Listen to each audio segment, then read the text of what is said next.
ඉතින් ඔන්න කතාව පටන් ගද්දිම අපිට පෙන්නන්නේ පිටසක්වල යානයක ඉන්න පුංචි පිටසක්වල ජීවියෙක්ව. ඉතින් මෙයා මේ යානය ඇතුලේ ටික වෙලාවක් ඉන්නකොට එයා එතන තියෙන ඩෑෂ්බෝඩ් එකට ඇවිල්ලා එතන සෙල්ලම් කරන්න පටන් ගන්නවා. ඉතින් මෙයා දන්නේම නැතුව මෙතනදී මේ ඩෑෂ්බෝඩ් එකේ තියෙන බටන්ස් එබිලා එයා ඒ පුංචි යානයෙන් එයාලගේ ප්‍රධාන යානයෙන් එළියට එනවා. ඉතින් මේ පුංචි යානය කෙලින්ම යන්නේ පෘථිවිය පැත්තට. ඉතින් ටික වෙලාවක් යනකොට මේ පුංචි පිටසක්වල ජීවියා පෘථිවිය පැත්තට ඇවිල්ලා පෘථිවියට කඩාගෙන වැටෙනවා. ඉතින් මේ සිද්ධිය දකිනවා පෘථිවියේ ඉන්න ගෑනු කෙනෙක්. එයා ඒක දැක්කට පස්සේ එයා එතනට ගිහිල්ලා බලනවා මොකද්ද මේ වැටෙන්නේ කියලා. ඉතින් එතකොට එයා දකිනවා මේ වැටෙන යානය ඇතුලේ ඉන්න පිටසක්වල ජීවියාව.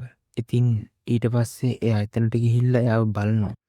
මේ වෙනකොට ඒ පුංචි පිටසක්වල ජීවියාට හොඳටම අමාරුයි. එයා බිමට ඇවිල්ලා වැදුන නිසා එයාට දැන් හොඳටම තුවාල වෙලා තමයි තියෙන්නේ. ඉතින් ওই විදිහට ওই සිද්ධිය අපිට පෙන්නනවත් එක්කම ඊළඟ සීන් එකෙන් අපිට පෙන්නන්නේ අවුරුදු 15කට පස්සේ එක ගෙදරක්. ඉතින් මේ ගෙදර ඉන්නවා පුංචි ළමෙක්. ඉතින් මේ පුංචි ළමයාගේ උපන්දිනය අදට තමයි යෙදලා තියෙන්නේ. ඉතින් ඒක නිසා මෙයාගේ අම්මා එයා වෙනුවෙන් තෑග්ගක් අරගෙන ඇවිල්ලා. ඉතින් මෙයාට මේ තෑග්ගක් විදියට අරගෙන ඇවිල්ලා තියෙන්නේ බලු පැටියෙක්ව. මෙයාගේ නම චාලි.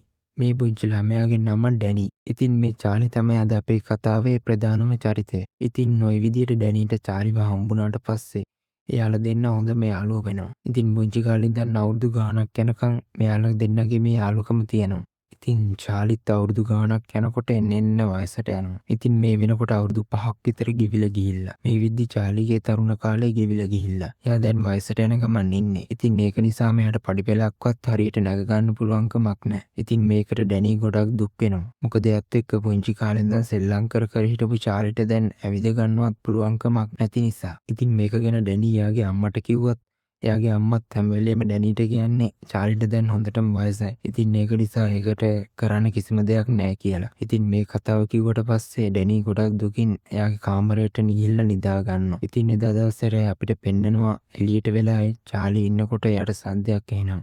ඉතින් මේ සද්ද ඇහෙන්නේ එයාගේ ගෙදරට එහා පැත්තේ ඉන්න බූසගෙන්. ඉතින් එයා මේ වෙනකොට චාලිට පාඩමක් උගන්වන්න හිතාගෙන මෙහාට ඇවිල්ලා තියෙනවා. ඉතින් මෙහෙම බූසයාට පුළුවන් හැම වෙලේම මේ අයට වද දෙන එක තමයි කරන්නේ. ඉතින් ওই විදියට මේ දෙන්න රණ්ඩු කර කර ඉන්නකොට එකපාරටම අපිට පෙන්නනවා එතන හස්සෙන් කොළපාට එළියක් පහළට වැටෙනවා. ඉතින් මේ එළියේ ඉන්නේ ලොකු පිටසක්වල යානයකින්. ඒත් ඉතින් අපිට යානේ හරියට පෙන්වන්නේ නැහැ. ඔය විදියට ඒ එළිය ආවට පස්සේ පහළ ඉන්න චාලි අර පූසයි දෙන්න මෙතනින් උඩට ඇදිලා යනවා. ඉතින් ওই විදියටම මේ දෙන්න යානය ඇතුළට ඇදිලා යනවත් එක්කම ඊළඟ සීන් එකෙන් අපිට පෙන්නනවා යානය ඇතුළ. ඉතින් මේ යානය ඇතුළේ ඉන්නවා පුංචි පිටසක්වල ජීවියෙකුයි එයාගේ පවුලේ කට්ටියයි. ඉතින් මේ පුංචි පිටසක්වල ජීවියාට දැන් ඕන කරලා තියෙන්නේ සුරතලෙක්ව. ඒක නිසා එයාලා එක එක ග්‍රහලෝකවලට ගිහිල්ලා ඒ ග්‍රහලෝකවල ඉන්න සත්තුන් අල්ලගෙන යනවා මෙයාලට උරතලියට ඇති කරන්න කෙනෙක් තෝරගන්න. ඉතින් මෙයා හරිම මුරණ්ඩු කෙනෙක්.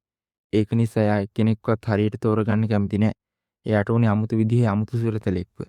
මෙතනදී එයාගේ අම්මයි තාත්තයි මෙයාට මොනවත් කියන්නේ නැහැ. එයා කැමති විදිහට එයාට ඉන්න දීලා තමයි තියෙන්නේ. ඉතින් ඒක නිසා මෙයා එයාට ඕන දේවල් හැම වෙලෙම වගේ කරගන්නවා. ඉතින් මෙතනදී මේ අලුතෙන් අල්ලගත්ත සුරතල් සත්තු සෙට් එක පොලිමේ තියාගෙන තමයි ඉන්නේ. මෙයා මෙතනදී කෙනෙක්ව තෝරගන්න හදනවා. ඒත් ඉතින් එයාට ඕන විදිහට මෙතන ඉන්න එක්කෙනෙක්වත් නැහැ. ඒක හින්දා මෙයාගේ බලය පාවිච්චි කරලා මෙයාව වෙනස් කරන්න උත්සාහ කරනවා. ඉතින් මේ වෙනකොට චාලි හොඳටම බය වෙලා ඉන්නේ. එයාගේ ඇඟත් මේ පිටසක්වල ජීවියා වෙනස් කරයි කියලා. හැබැයි ඉතින් මේ වෙලාවට මේ පිටසක්වල ජීවියා චාලිට කැමති වෙන්නේ නැහැ. හැබැයි ඉතින් එයා එතන ඉන්න අනිත් අයට නම් කැමති වෙනවා. මෙයා මේ සුරතල් සත්තුන්ට කැමති වෙන්නේ తాවකාලිකව. ඉතින් ටික වෙලාවක් යද්දී එයාට ඒව එපා වෙනවා. ඊට පස්සේ එයාලව අරගෙන ගිහිල්ලා කූඩුවක දාලා හිර කරනවා. ඉතින් මේක තමයි මෙයාගේ වැඩේ.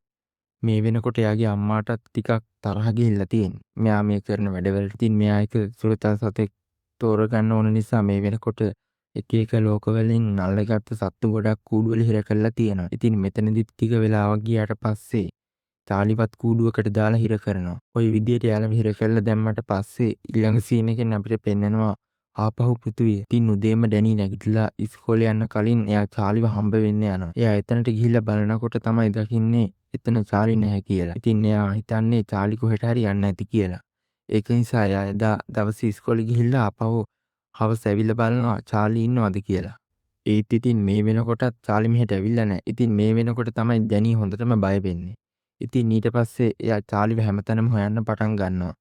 බැරිම තැන එයා පෝස්ටර්ස් ටිකක් හදලා පාර දිගේ ගහන්න පටන් ගන්නවා. එයාව දැක්කොත් කොහෙන් හරි තොරතුරක් දැනගන්න.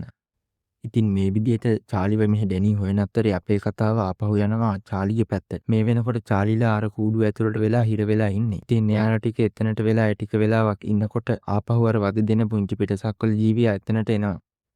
ඉතින් එයා එතනට ඇවිල්ලා මේ අයට හොඳටම බැනලා මට ඔයාලව පොඩ්ඩක්වත් හරියන්නේ නැහැ. ඔයාලට මම හොඳ වැඩක් කරන්නම් කියලා ඒ අයව එතන තියෙන දොර ඇරලා පිටසක්වල යන්නේ එළියට දානවා. ඉතින් මේක හින්දා එළියට ආපු සත්තු සේරටම හුස්ම ගන්න බැරි වෙනවා. ඉතින් මේක දකිනවා එතනට එන පුංචි පිටසක්වල ජීවියාගේ අම්මා. ඉතින් එයා හොඳ වෙලාවට තමයි ඒක දකින්නේ. එහෙම නැත්තම් එළියට ආපු චාලිටයි කට්ටියටම සිද්ධ වෙන්නේ හුස්ම ගන්න බැරුව මැරිලා යන්න. ඉතින් මේ පිටසක්වල ජීවියාගේ අම්මා ඒක දැක්කට පස්සේ එයා ඉක්මනටම මේ සත්තු ටික ආපහු යානේ ඇතුළට ගන්නවා. ඉතින් මේ වෙනකොට එයාට හොඳටම තරහ ගිහිල්ලා තියෙන්නේ. මෙයා මේ කරන වැඩවලට. ඒක නිසා මෙයා තීරණය කරනවා මේ හිර කරගෙන ඉන්න සත්තු සේරම ආපහු අරගත්ත තැන් වලටම යවන්න. ඉතින් ඒක නිසාම ටික වෙලාවක් යනකොට එයා එයාගේ බලය පාවිච්චි කරලා මේ අයගේ ලෝකවලටම යවනවා. ඉතින් ඊට පස්සේ ටික වෙලාවක් යද්දී චාලිත් එයාගේ ගෙදරට ආපහු එනවා. ඒ වගේම එයාගේ ගෙදරට එහා පැත්තේ ගෙදර ඉන්න අර පැඩීත් ආපහු මෙහාට එනවා. ඉතින් ඔය විදිහට එයාලා කට්ටිය එහාට ආවට පස්සේ චාලි එදා රෑ හොඳට නිදා ගන්නවා. මොකද මේ වෙනකොට එයාගේ ඇඟට හොඳටම අමාරු. ඉතින් ඊට පස්සේ ඊළඟ සීන් එකෙන් අපිට පෙන්වන්නේ පහවදා උදේ. මේ වෙනකොට චාලි එච්චර වයසක පෙනුමක් තියෙන බල්ලෙක් නෙමෙයි. එයා මේ වෙනකොට ටිකක් තරුණ වෙලා. මේකට හේතුව තමයි අර පිටසක්වල ජීවියා මෙහා මෙහෙට වෙනකොට එයාගේ බලයෙන් තමයි මේ දේ සිද්ධ කරලා තියෙන්නේ. මේ වෙනකොට සාමාන්‍ය බල්ලෙක්ට වඩා හොඳ ශක්තිමත් ඇඟක් මෙයාට තියෙනවා. ඉතින් ඔයාලට තව ටික වෙලාවකින් මේ දේවල් බලා ගන්න පුළුවන්. ওই විදිහට චාලි උදේම නැගිට්ටට පස්සේ එයා යන්නේ ඩැනීව හම්බ වෙන්න. ඉතින් ඩැනී චාලිව දැකපු ගමන් එයාට ගොඩක් සතුටු හිතෙනවා. මොකද මෙයා දවස් දෙකක් තිස්සේ මෙයාව හැමතැනම හොයනවා. ඒත් ඉතින් එයාට කිසිම හොඩුවාවක් හම්බුනේ නැති හින්දා. ඉතින් ඩැනීටත් පුදුමයි චාලි ආපහු ගෙදර ඇවිල්ලා ඉන්න එකට. ඉතින් ওই විදිහට ඩැනී ගොඩක් සතුටු වුණාට පස්සේ එයා චාලිගෙන් අහනවා ඔයා කොහෙද ගියේ කියලා. ඉතින් මෙයා මේක අහන්නේ චාලිගෙන් උත්තරයක් බලාපොරොත්තු වෙන්නන් නෙමෙයි. හැබැයි ඉතින් ටික වෙලාවක් යනකොට චාලි කතා කරන්න පටන් ගන්නවා. මේක දැකපු ගමන් ඩැනී හොඳටම බය වෙනවා. ඉතින් මේ හැකියාවත් හම්බ වෙලා තියෙන අර පිටසක්වල ජීවියාගෙන්ම තමයි. මේ වෙනකොට චාලිට කතා කරන්න වගේම පියාඹන්න පුළුවන් හැකියාවකුත් තියෙනවා. ඉතින් මේ දේවල් මෙතනදී තමයි චාලිත් දැනගන්නේ. එයාත් හොඳටම පුදුම වෙනවා. එයාට මොකද්ද මේ සිද්ධ වෙලා තියෙන්නේ කියලා. ඉතින් මුලදී ඩැනී හිතන්නේ මේක හීනයක් කියලා. මොකද ජීවිතේට චාලි එයත් එක්ක කතා කරලා නැහැ. ඒත් ඉතින් දැන් හොඳට චාලි කතා කරන දේවල් එයාට පේනවා. ඉතින් මෙතනදී මුලදී ඩැනී හීනයක් කියලා හිතුවට ටික වෙලාවක් යද්දී එයාට මේක ඇත්ත කියලා තේරෙනවා. ඉතින් ඊට පස්සේ එයා පොඩ්ඩක් හොයලා බලනවා මෙයාගේ ඇඟට මොකද්ද මේ සිද්ධ වුනේ කියලා. ඉතින් ওই විදිහට චාලි ওই පැත්තේ ඩැනීව හම්බ වෙන්න ඇවිල්ලා ඉන්න අතරේ පිට පෙන්නනවා එහා පැත්තේ ඉන්න පැඩීව. මේ වෙනකොට එයාගේ මනුස්සයාට වද දෙන ගමන් ඉන්නේ. එයාට ඕන කරන කෑම ටික හදාගෙන. ඉතින් මෙච්චර කාලයක් මෙයාට ඕන කරන කෑම මේ මනුස්සයා හදලා දීලා නැහැ. ඒ වගේම මේ මනුස්සයා ගෙදර ජීවත් වෙන්නේ තනිකරම හිරේ ගෙදරක ජීවත් වෙනවා වගේ. ඒක නිසා මෙයා දැන් කරන්න හදන්නේ මේ මනුස්සයාට තර්ජනය කළා එයා බය කළා මෙයාට ඕන වැඩ කරගන්න. ඉතින් මේ විදිහට මෙයා මේ පැත්තේ වැඩ ටික කරගන්න අතරේ ආපහු සැරයක් අපේ කතාව යනවා චාලිගේ පැත්තට.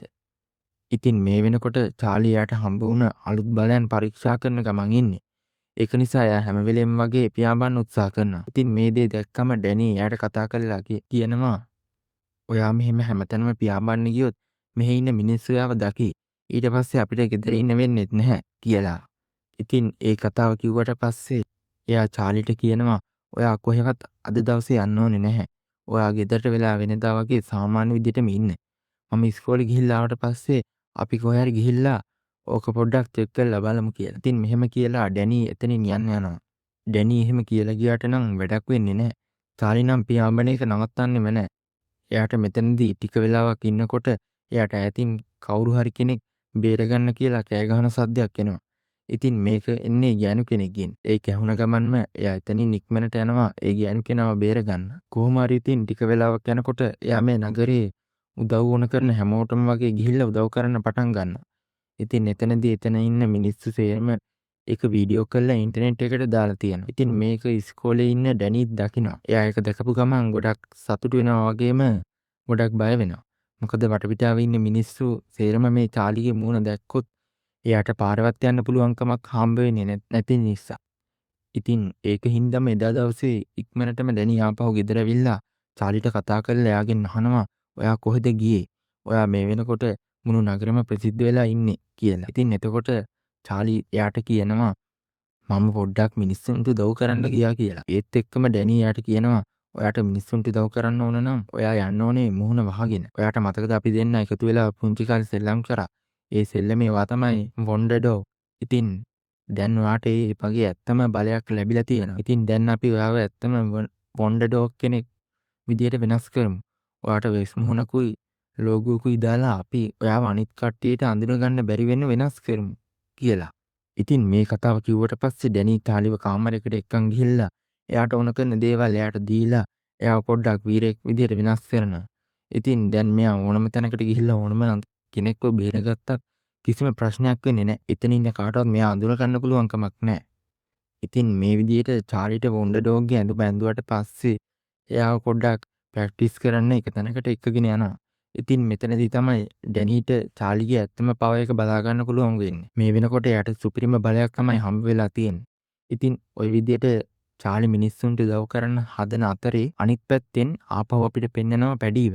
මේ වෙනකොට එයාගේ මිනිස්සයව මරාගෙන කන ගමන් ඉන්නේ. මොකද එයාට ඕන කරන දේවල් මේ මිනිස්සයා හදලා දෙන්නේ නැති නිසා. මෙයාට ඕන කරලා තියෙන්නේ දැන් කොහොම හරි මෙයා මිනිස්සයා ලව්වලා කෑම ටිකක් හදාගන්න. ඒත් ඉතින් මේ මිනිස්සයා ජීවිතේට කෑම හදලා නැති නිසා මෙයාට කෑම හදලා දෙන්න යාට පුළුවන් කමක් නැහැ. ඒක නිසා මෙයා ගොඩක් තරහින් මේ මිනිස්සයාට වද දෙනවා. ඉතින් ওই විදිහට ওই පැත්තේ දේවල් සිද්ධ වෙද්දි අපිට ආපහු පෙන්නනවා චාලිව.